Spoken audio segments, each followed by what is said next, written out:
কাক হচ্ছে একমাত্র পাখি যে ঈগলের পিঠে বসে ঠোকর মারতে থাকে। বিষয়টা অনেক বেশি ইন্টারেস্টিং। ঈগল যখন আকাশে উড়ে তখন তার পিঠের মধ্যে কাক বসে ঠোকর মারতে থাকে প্রতিনিয়ত, এবং সে কিন্তু চাইলেই ঈগলকে মেরে ফেলতে পারে। কিন্তু মজার বিষয় হলো ঈগল কিন্তু এই জিনিসটা কোনোভাবেই মাথায় নেয় না যে উপরে কাক ঠোকরাচ্ছে। ঈগল কি করে, কাকের ঠোকরানো থেকে বাঁচার উপায় জানতে সে উপরে উঠতে থাকে, এবং একটা সময় উড়ে যখন অক্সিজেনের স্বল্পতা তৈরি হয় তখন কাক এমনিতেই চলে যায়।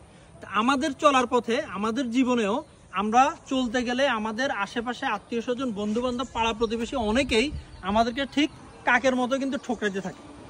এটা মাথা থেকে ফেলে দিয়ে আপনি আপনার মতো চলতে থাকুন। ঠিক এই খালে যেই পানির স্রোত বহমান, আপনি থামতে পারবেন না, থামা আপনার জন্য না।